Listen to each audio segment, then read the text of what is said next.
She was a Hollywood star from the age of 9 and twice won the coveted Best Actress Oscar. Famously married 8 times, she was one of the first stars to be hunted by the paparazzi.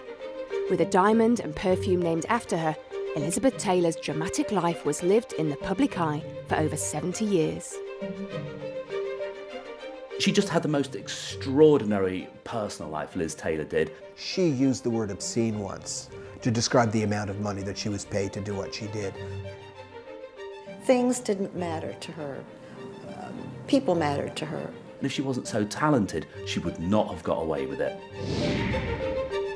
We reveal how to match her timeless style without breaking the bank. She just absolutely loved her jewellery.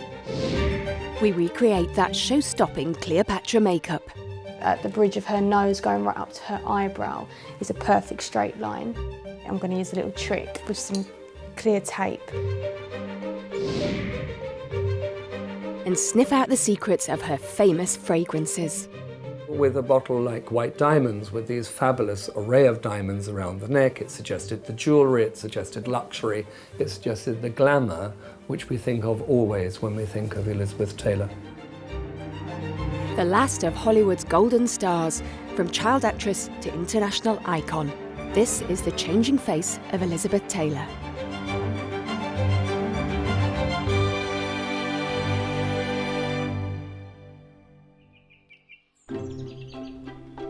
Elizabeth Rosamond Taylor was born in England in 1932. She grew up in the affluent London suburb of Hampstead, but when war broke out, her American parents moved with the family back to the United States. Elizabeth had an incredibly privileged childhood. When she wanted a new dress, her parents bought her a new dress. When she wanted a new pony, she got a new pony. Her parents were very indulgent. She was a pampered little princess and loved every minute of it. Elizabeth's mother, Sarah, was ambitious for her young daughter and decided she should be in the movies. Sarah Taylor was the stage mother to end all stage mothers. She knew exactly what she wanted for her daughter, and she made sure she got it. She had been on the stage herself as a young woman and never went as far as she had hoped. She fought tooth and nail to get people to notice Elizabeth Taylor, and they did. At the age of 9, she was already in her first movie. She had a rare beauty and presence that people couldn't help noticing even as a child. Her big break came when she was chosen for the lead in the film National Velvet in 1944. She was just 12. When MGM decided to make National Velvet, they knew they needed a girl who could ride, and she could do, and also to have a British accent. Elizabeth could do both. But they felt Elizabeth was too delicate, too small to play the part. But Elizabeth's mother had other ideas. She claimed her daughter would grow the necessary inches. I'm not sure if Elizabeth grew those 4 inches or if they just decided, hey, the kid knows how to ride, she speaks authentically, let's cast her. National Velvet propelled the young Elizabeth to superstardom. By the time she was just 18, she had made a dozen films and was making the move from child to adult star. Elizabeth Taylor's figure was perfect for the 1950s because it was the hourglass. She had those, magnificent bosom. She had the sort of beautiful hips, and boy, it really was something. She was probably the only actress comparable to Marilyn Monroe in the 50s and 60s. One of the most effective images of the young Elizabeth Taylor is from A Place in the Sun, which is her kneeling on the beach, looking incredibly beautiful in this very, very simple, totally classic, one-piece, white bathing suit. The critics were absolutely stunned that she looked so grown up at just 17. So I think her transition from a child star into an adult movie star was much, much easier because she looked so much more mature. But what is it about Elizabeth Taylor's face that meant she had the makings of a global superstar? Naomi Tickle is a facial pattern expert and believes she can identify character traits by reading faces. She definitely has more lip proportionally. If you look at it compared to her face, if we were to design it perfectly, this is actually a little bit larger, which is to do with giving. The fuller the lips, the more sensitive she is to other people. The other side is that she has a big heart, a very big heart. She really has these dramatic eyebrows. She adds flair to whatever she does. Now, the theatre was a perfect place for her. The higher the eyebrows, the more selective these people are about the decisions they make, the friends they make. If you get into their space, or to Liz's space too quickly, then she'll feel invaded. The more the nose goes up at the end, the more, oh, I believe you, I trust you. They're very open. And you can see it comes up. We actually measure the eye, and we look to see if the eye is wider than the space between the eyes. And for her, they were about balanced. So where it would be difficult is that she could be very demanding at times, and very intolerant of things, of people being late or interruptions. And so she may overreact at times.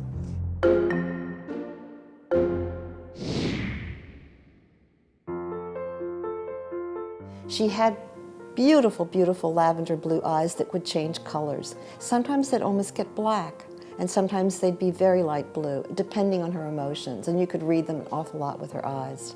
She took her sunglasses off, and I got very, very close. And I just stared at her eyes, and it was so extraordinary because her iris, when you stand back a few feet, did in fact look violet, but up close, her iris was made up of wedges of red and blue.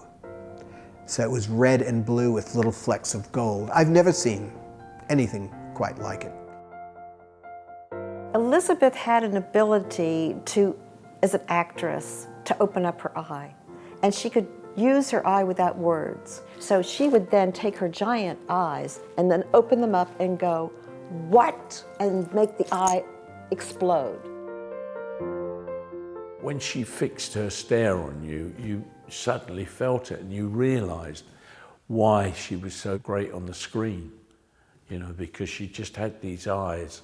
I mean, actresses are not like normal people, you know, you have to see them behind through a camera to realise quite how beautiful they are.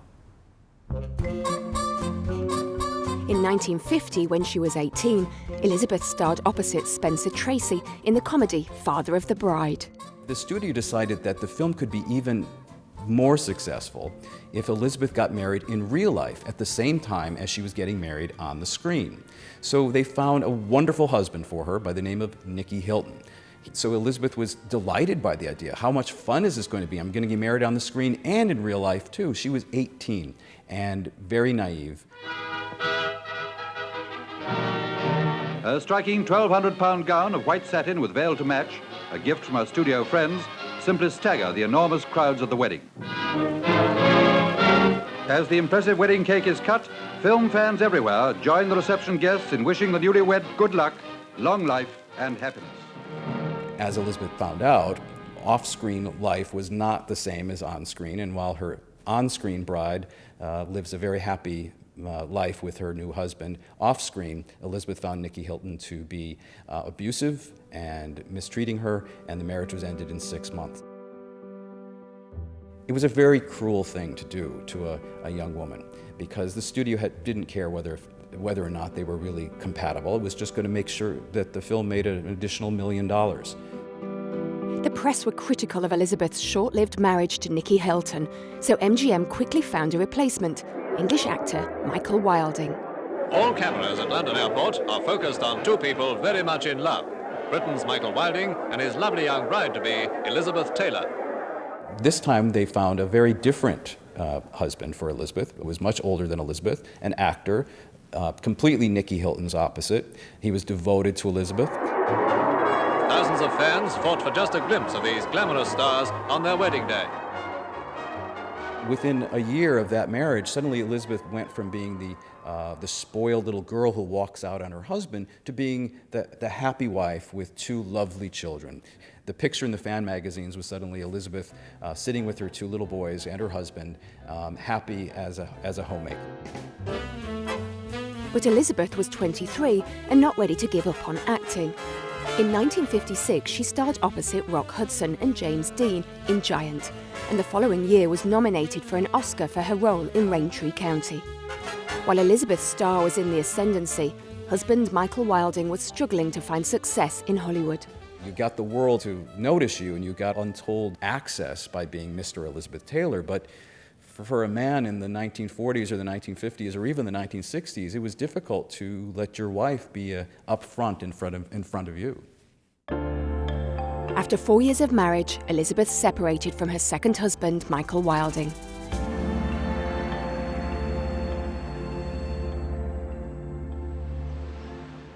By the middle part of the 1950s, Elizabeth was not happy making movies in the studio system. She didn't like the way they had controlled her first two marriages. She didn't like the hours. She didn't like having to play parts that she didn't have any interest in doing. You know, Elizabeth compared her time at the studio to indentured servitude. She resented the control the studio had. I think it was like an 18-year contract. Then Elizabeth met someone who promised to liberate her from the studios. Mike Todd was a Hollywood producer. He wanted to make movies with her, and he wanted to marry her too. What Mike Todd offered Elizabeth Taylor was a way out of MGM. Well, if you're married to the boss, then you can set your own times. You don't have to show up at the set at 10 a.m. if you don't want to. You can come in at 2. And, you know, that was what Mike Todd offered Elizabeth. Elizabeth Taylor said there were 3 great loves of her life. There was Mike Todd and Richard Burton and jewellery. There was a certain sort of joie de vivre and fun about the giving and receiving of gifts. So Mike Todd understood that and understood the childish, sort of as though it's a ruby was a toy or a diamond was a plaything, and that she always retained that sense of sort of, oh my goodness, it's Christmas, you know, when she got a gift, and then, you know, clapped 20 times and jumped in the swimming pool wearing millions of pounds worth of rubies.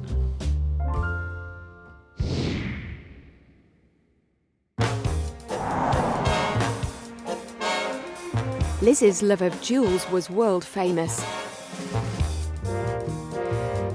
In London's fashionable Chelsea, Brilliant Inc. sell jewellery inspired by Elizabeth Taylor. I think the thing with Liz Taylor's jewellery is it's very classic in design.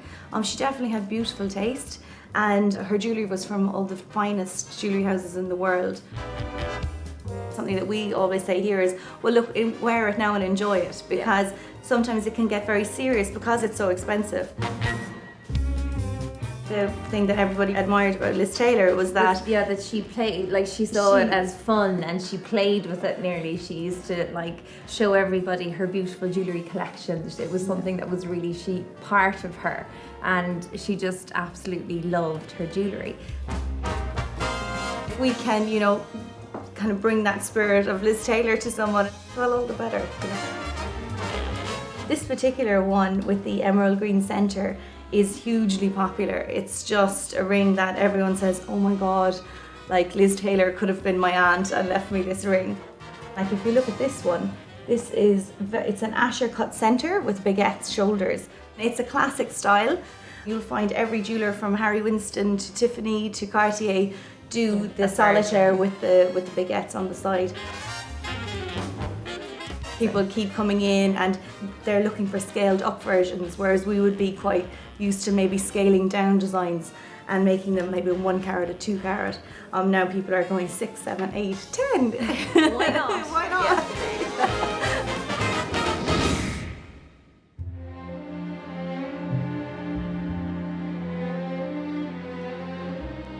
The Todds were the original jet set and the darlings of the popular press. The tabloids and the fan magazines just loved the Todds because they were always somewhere else. They were always somewhere glamorous. And Elizabeth at that point realized, this is what I want. And in fact, in many ways, she stayed making movies, not because she really enjoyed acting, but because movies allowed her the kind of life that she just had to have. Elizabeth's happiness was complete when she gave birth to Mike Todd's daughter Liza in August 1957. But all too soon, tragedy struck. Mike Todd was flying from Los Angeles to New York in his private plane, and Elizabeth was supposed to have gone with him, but she came down with a cold, and so she didn't go. Halfway, not even halfway, I think it was somewhere over Arizona, his plane crashed, and Mike died instantly. She did love him very, very much. He was very, very good to her. He held out a promise of a new life for her. Suddenly Mike was gone, and Elizabeth was devastated. Elizabeth was 29 years old, the mother of 3 young children and a grieving widow, and like every chapter in her life, the public were watching. Sympathy is hugely important, and it really depends on how you've built up your image. There will be people who will, because of their talent and because they're seen to be kind of quite a popular actress, if they then find that something fails in their life and they need sympathy, they've effectively got sympathy already banked. The press and public felt sorry for Liz, but she almost blew it when she started an affair with a married man, singer Eddie Fisher, her dead husband's best friend. Eddie Fisher, being Todd's good friend, was made sure to be there to console her. One thing led to another, and pretty soon they were having an affair. Elizabeth was suddenly the Black Widow. She went from having the world's sympathy for losing Mike to suddenly being this homewrecker. Within a year, Liz and Eddie did the decent thing and tied the knot. Would he be lucky number 4? Did you wear anything that was a good luck charm, old or blue? My mother gave me a handkerchief. What about you, Eddie? Did you have any good luck charm? Well, I have a ring I'm wearing, a very special ring. Could you show it to us? Sure, there it is. Green, what's special about it? Well, it was given to me by someone very special. You can say now. Oh, I can say now. It was given to me by Mrs. Fisher. I do hope so. Elizabeth was big news, not just for marriages and movies, but for broken bones and brushes with death. She was very accident prone. Her story is filled with incidents, with her breaking her bones and catching pneumonia, and they were real. This was real. This was for some reason, bad luck followed Elizabeth Taylor around in the form of ill health. In 1961, newlyweds Elizabeth and Eddie were in London for filming when she became dangerously ill with pneumonia and almost died. There's Elizabeth dying, according to the headlines, in London. And when suddenly she gets better and she is released from the hospital, there were thousands of fans in the street because they'd been led to believe that she was actually dying. This was the brilliance of Elizabeth and her publicist. They knew how to get the headlines. It's not that she wasn't sick, she was.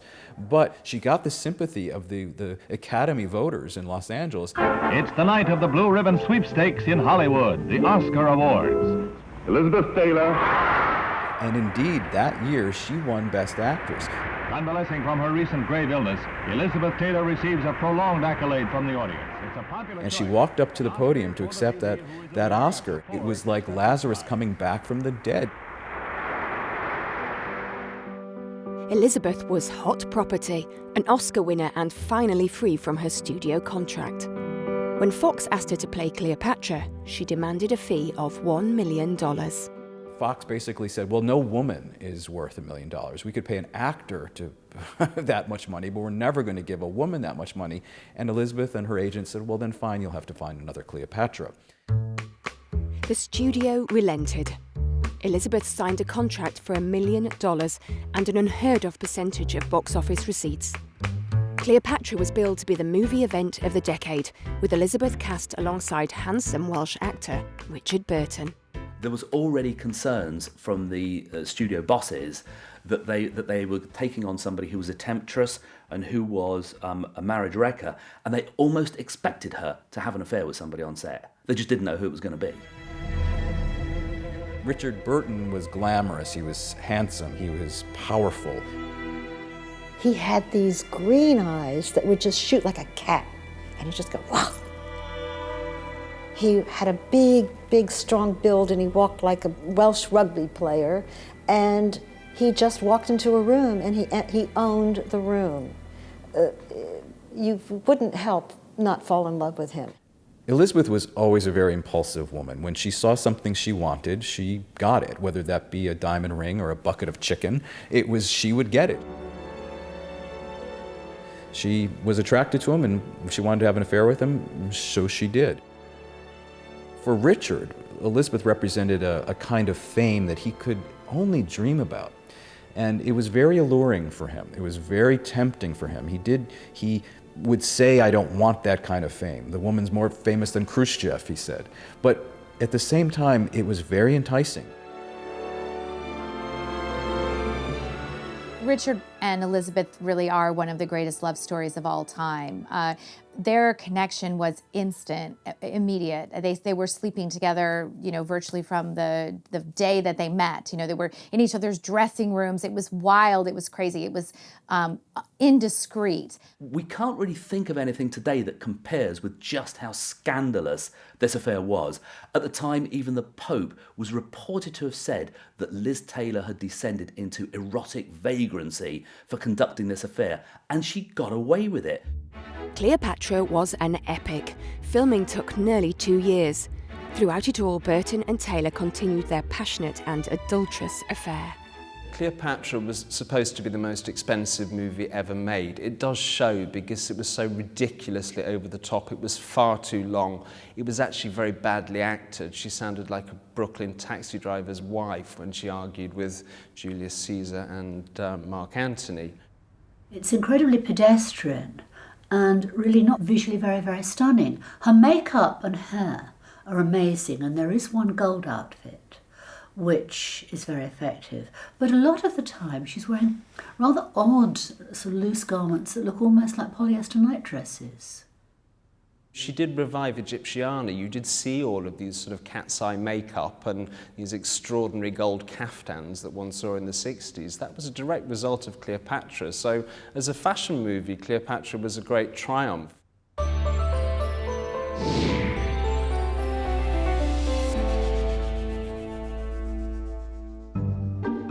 Top London makeup artist Gemma Horner reveals the secret of creating the stunning Cleopatra look. For the main feature and the focus of this photo and this particular look of makeup, as you can see, is going to be her dramatic eyes. You wouldn't apply this amount of eyeshadow for, say, an everyday. With this look, it goes all the way up to the brow bone. At the bridge of her nose, going right up to her eyebrow, is a perfect straight line. I'm going to use a little trick with some clear tape that's going to help me with my precise straight lines.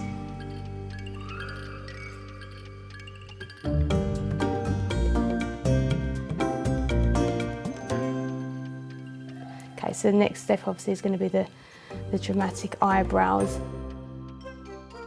Eyebrows is probably one of the most important parts of a makeup because it structures the whole face. Big eyebrows have come back into fashion. So my next step is to do the liner on top, right down into the corner, and then it extends out into her eyebrow. Now this is the fun part where we can reveal how straight these lines are going to be. A kohl pencil would have been really popular in the 60s. The Twiggy look was popular then. The 60s, it was quite nude tones, it was like nude lips, and everything was more coral and peachy tones. So we're going to do the same here with the cheeks and the lips.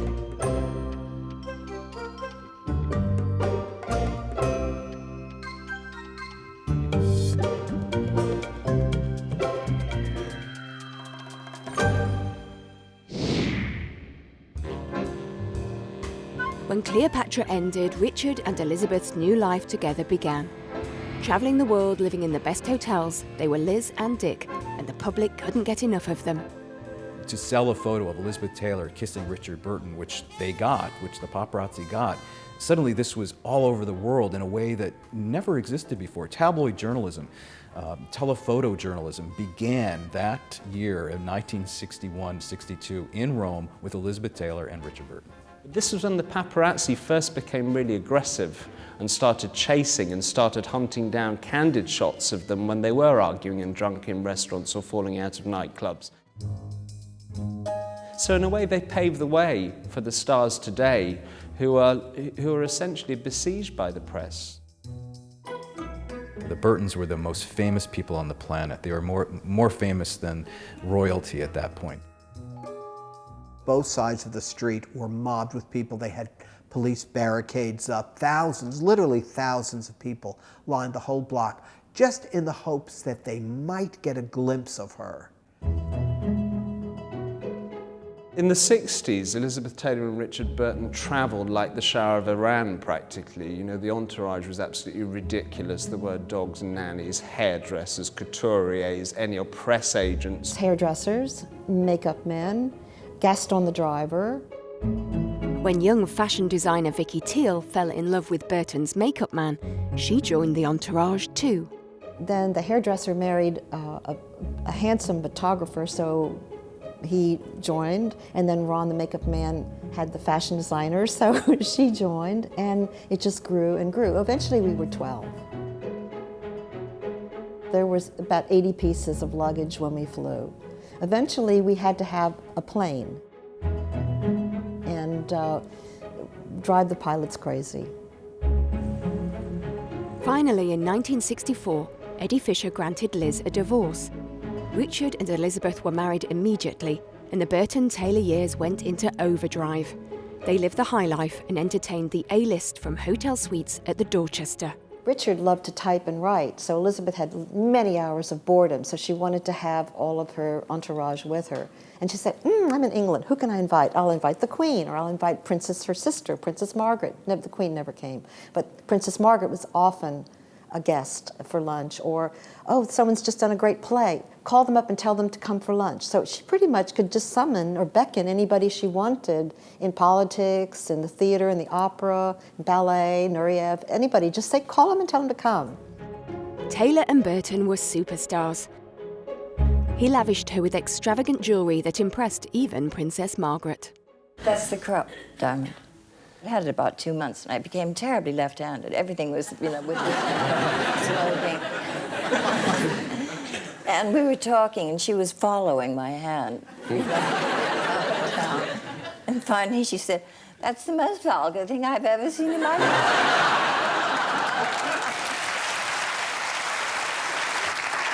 But then she asked me if she could try it on.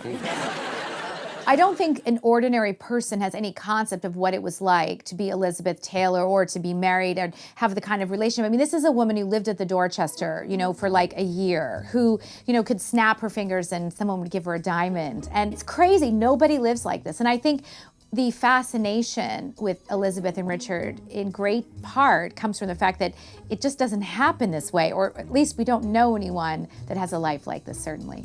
By the mid-1960s, Liz was at her most glamorous, and her live-in hairdressers created sumptuous styles.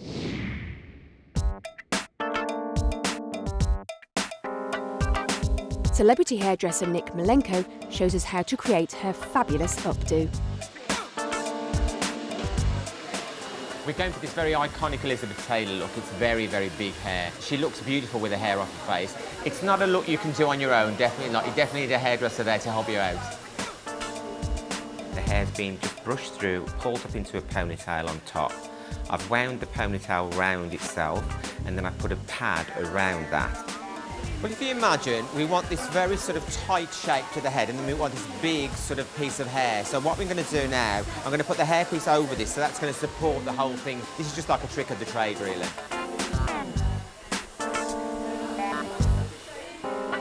Well, the tiara is a must, isn't it, for someone like Elizabeth Taylor? She loved to have diamonds, she loved to dazzle. She wanted to look and feel like royalty, and boy, did she do that.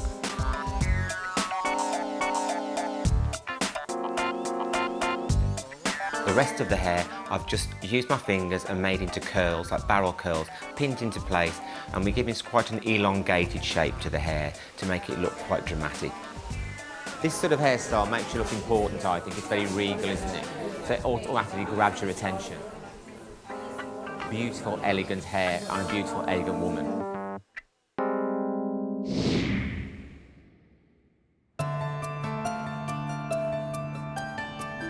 In 1966, Elizabeth took the lead in a movie that would change her image both on and off screen. Martha in Who's Afraid of Virginia Woolf was old, overweight, and a drunk. This was the pampered little princess of MGM. In accepting the part of Martha, she was really giving it all up because she had to gain weight and she had to wear aged makeup and she had to wear an old gray wig. Really acting in a way that nobody ever imagined that she'd be able to do. I mean, she gets into the heart and soul of Martha. She just tears the celluloid. You can see it's just ripping right through the power and the emotion of that performance.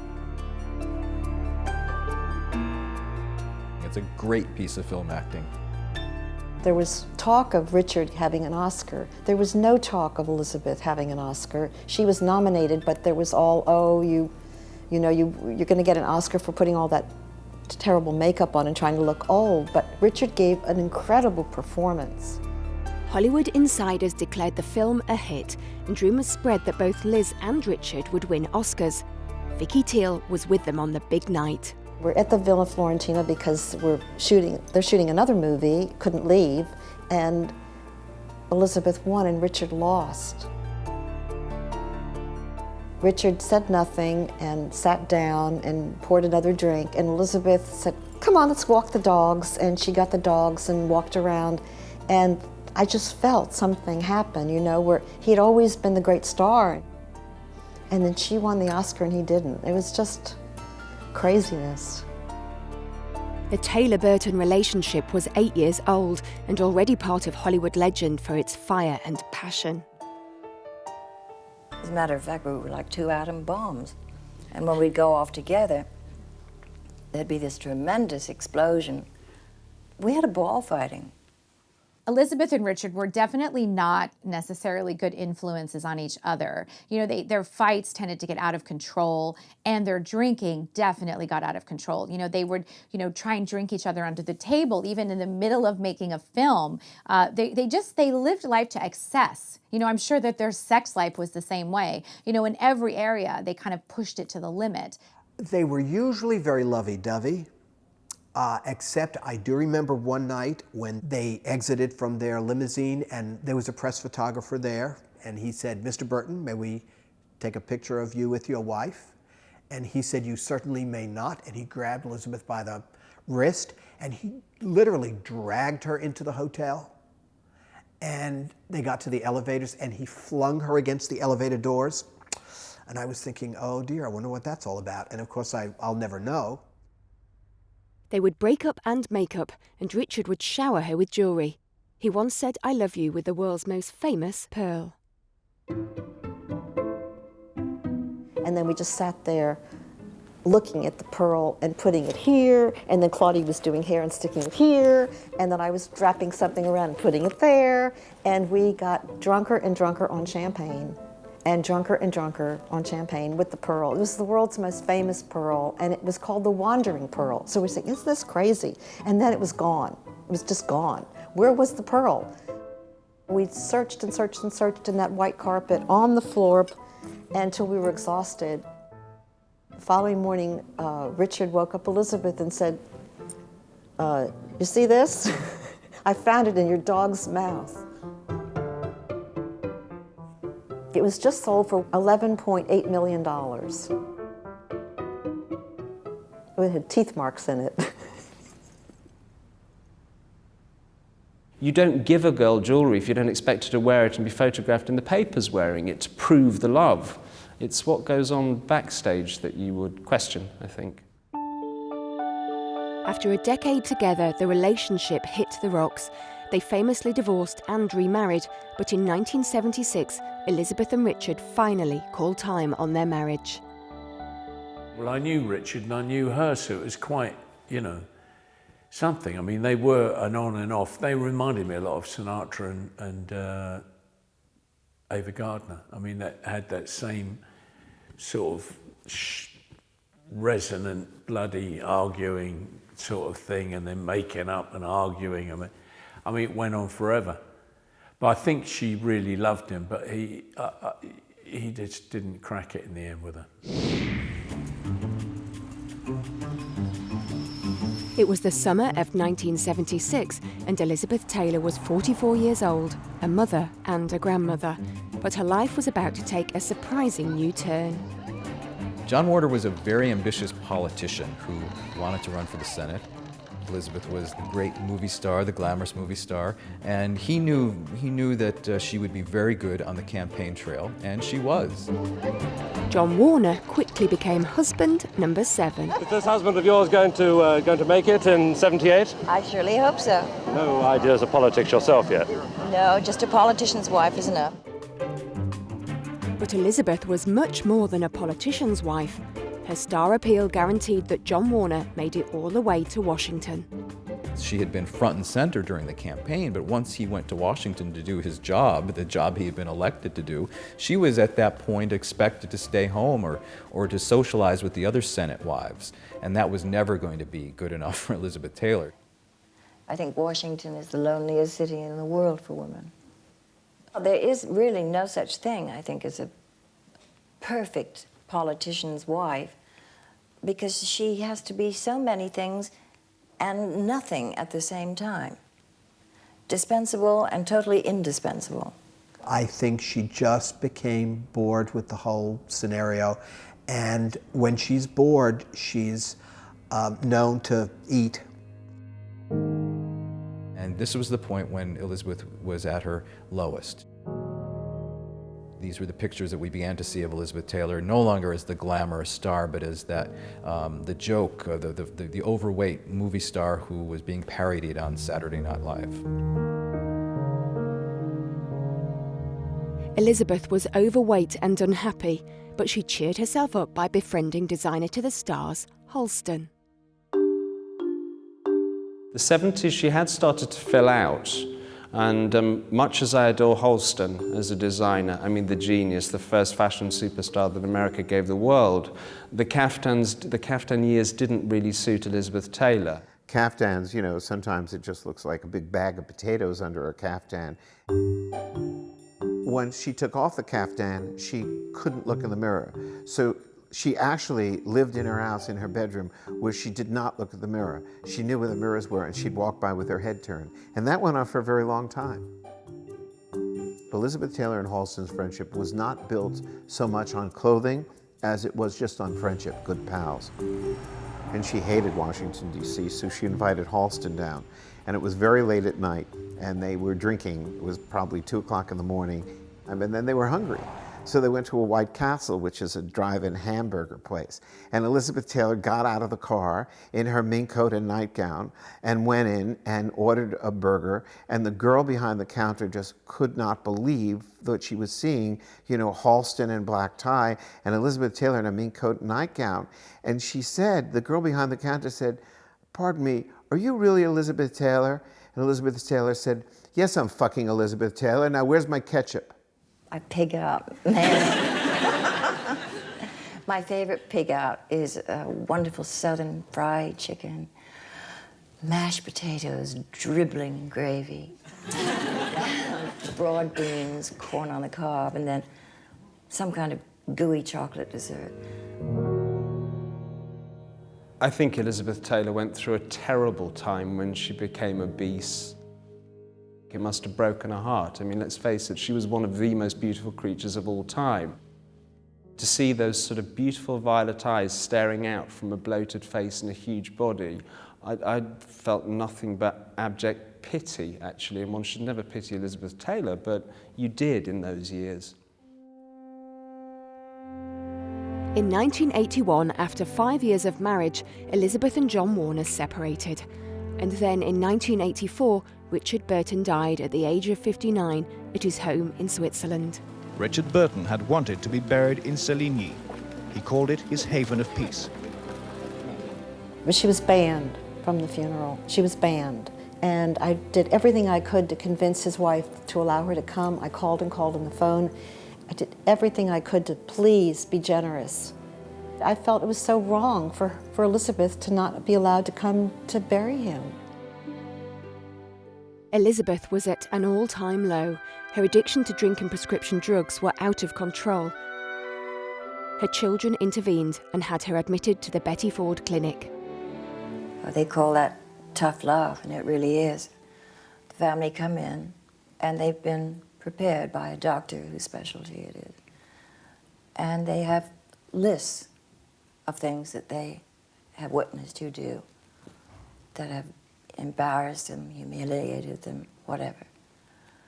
And they preface what they're going to say with, I love you, Mom, but I have seen you do this, I've watched you do that, whatever. And the reason I'm telling this to you is because I want you to live. It was a tough time, but Elizabeth was supported by her family and her many gay friends. She definitely had a lot of gay friends, gay admirers. In many ways, gay men were her best friends. You know, when several times Elizabeth had to check into various fat farms to lose some weight, she almost always went along with her gay best friend. I think she saw the vulnerability in those men, and it brought out the protectiveness in her. So she was more maternal. She wasn't just a sort of silly girl going to parties with gay boys. I think she was more like a mother figure. In the early 80s, a new fatal virus emerged in the gay community. Little was known about HIV and AIDS, but Hollywood was terrified.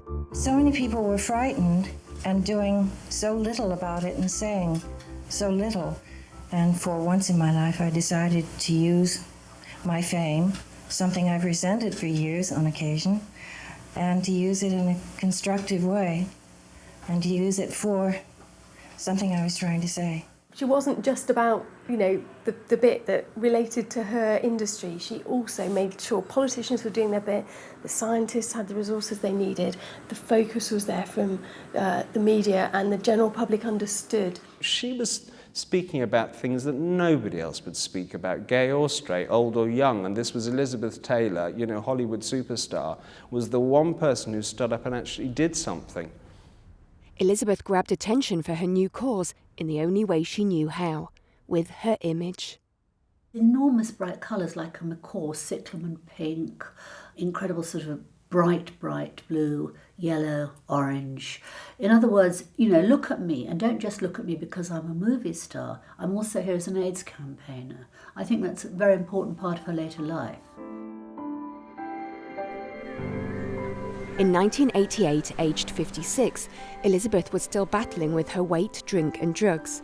For a second time, she went to rehab, where she met Larry Fatensky, a man 20 years her junior, husband number 8. Together. Just a nice one together. Can you take your glass? Thank you. Just around here, Liz. He's not in the movie business, and she ended up on a motorcycle. She ended up losing a tremendous amount of weight.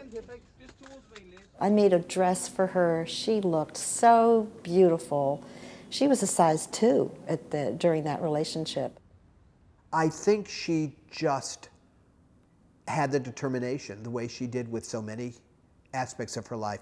She was determined to get her looks back. It was like, I want to have another shot at that. She was tired of being overweight and sort of turning into a housefrau. Elizabeth was one of the first actresses to share the secrets of her slimming success when she published her book, Elizabeth Takes Off. I don't like going hungry. I can't bear that feeling of rats gnawing at my stomach. And I think it's unnecessary on a diet to feel unpleasant. So I thought, I'll invent a diet where you feel good and you can eat. But Elizabeth's biggest success was yet to come when she took her style and image into new territory, becoming the first actress to create her own perfume. Perfumier Roger Dove sniffs out the secrets of Elizabeth's sweet-smelling success. The 80s was certainly really the period of consumerism. You had a Porsche, a Filofax or a mobile phone to show how rich you were and successful, and subtlety. The biggest change was that subtlety went out the window. We all wanted to show how wealthy we were, and we wanted to smell that way. In this backdrop, Elizabeth Taylor launched the scent White Diamonds. With a bottle like White Diamonds, with these fabulous array of diamonds around the neck, it suggested the jewellery, it suggested luxury, it suggested the glamour, which we think of always when we think of Elizabeth Taylor. If Elizabeth Taylor walked into a room, you would smell a scent which was opulent, soft, powdery, with a little hint of spice. Flowers and sex, it all gets down to that in the end. The celebrity scents have come, gone. I think at the moment they're absolutely on the wane. But it's interesting that still today Elizabeth Taylor's scent White Diamonds is cited by Forbes as being the highest grossing celebrity scent of all time. Whoever came with the concept of this scent really thought the entire thing through perfectly. It's feminine, it's soft, it's not a perfume which shouts, but it does sparkle and it does grab your attention. It's a perfume which seduces very softly. It really does encapsulate everything that we might imagine to be her life.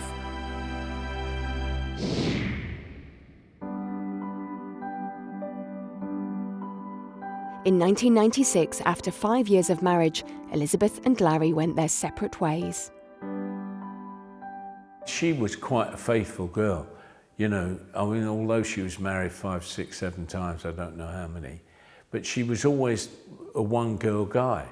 You know, she married the guy she was going out with. In her case, it was a lot, but what can you do? Even in her twilight years, Elizabeth looked $1 million. Plastic surgery expert Leslie Reynolds-Kahn casts her eye over her famous face. She must have had something done because you see women in their 50s that can have a quite nice jawline, but really when they get into their 60s and 70s, that's when it really does start to go. Some part of it, you can see she's a bit jowly there, but nothing like you would expect. And even her eyelids, if you look at her eyelids, she's still, got quite a lot of eyelids showing there. I think we'd have to say she'd had surgery. And in this one, you can see the lines beginning, these number 11 lines between her forehead, whereas in this one, when she's older, there aren't any, are there? So that looks like Botox or a brow lift.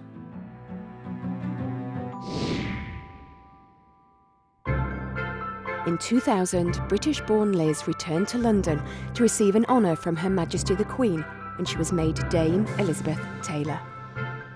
At 68 and unsteady on her feet, Elizabeth Taylor insisted on walking unaided to meet the Queen. Even if she'd sort of get to the top of the red carpet in a wheelchair, and then she'd then go, "No, I'm getting up and I'm walking," because she was this true star. My public needs me, sort of thing. And she'd always looked $1 million. It is the most exciting, and I do not exaggerate, day of my life. It was just like, what? I can't believe it. It's like, me? Getting a dameship? When she was made a dame, she was practically crippled and in a wheelchair, and yet she still had the hair, the makeup, the demeanour of a star. She still smothered herself in jewellery, and I think that really is the sort of message of a great glamour queen, that you never surrender. Today, one queen of the screen is also a dame of the British Empire.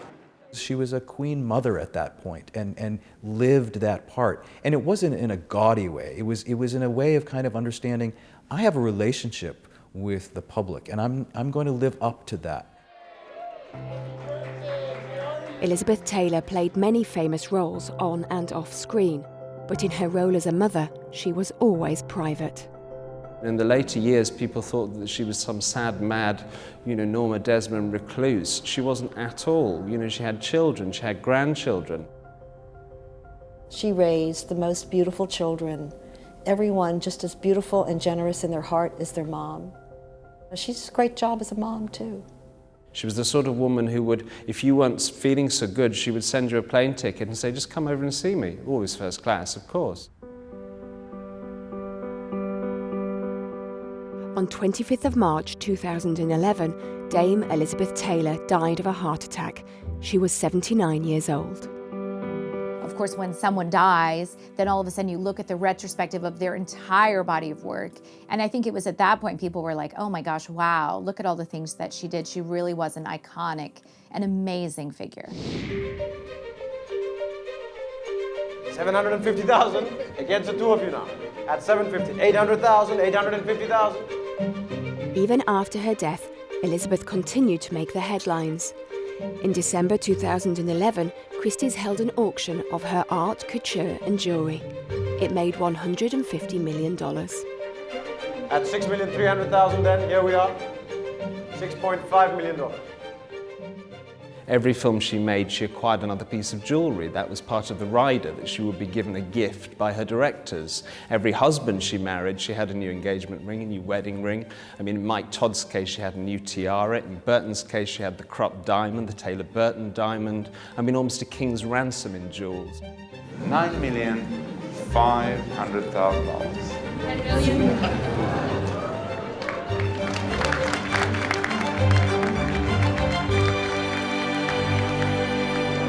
Sold to your Updo at $10.5 million. Thank you very much.